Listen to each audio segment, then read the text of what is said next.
سێ ڕۆژ لە سلێمانی بووین ئەمڕۆ بەیانی دوو بەیانی لە هەولێرین.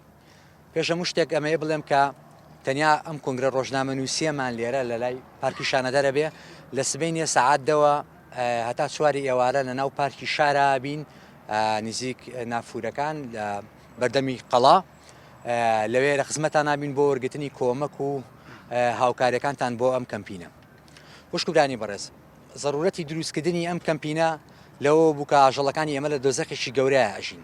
ئەم بابەتە ئەم کەمپینە ئێمە بەتەنیا تایبەت نییە بە سەگ، تایبەتە بە ئاژەڵانی بێلانە وەکو پشیلە وەکو گوێدرێژ وەکو ئاژەڵانی ترکە بەرەڵاکردنە سەرجادەکان.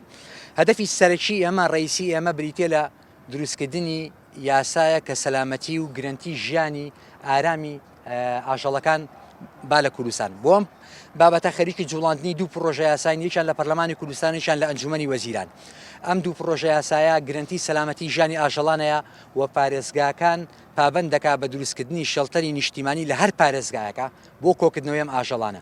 هەم لە ڕووی تەندروستیەوە کۆمەڵێک نەخۆشی گوازراوە هەیە، واتە ئێمە ئەم کەمپینە بەتەنیا پاراستنی ئاژەڵ نیە، پاراستنی مرۆڤیشە لە ئاژەڵان. ڕاگەیەندراوی کەمپینی پاراستنی ئاژەڵانی بێلانە لە هەرێمی کوردستان.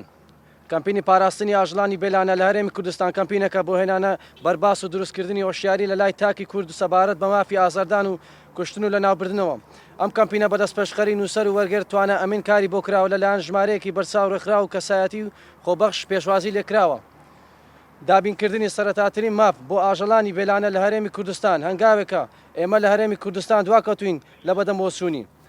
لە کاتە جیاوازەکاندا ڕخنەی ئەومان لێ دەگیرێ کەوا دۆخی مرۆڤ لە هەرێمی کوردستان پێویستی بەوەیە دای لێ بکرێتەوە چجا بگات بە دۆخی ئاژەڵانی بێلانە.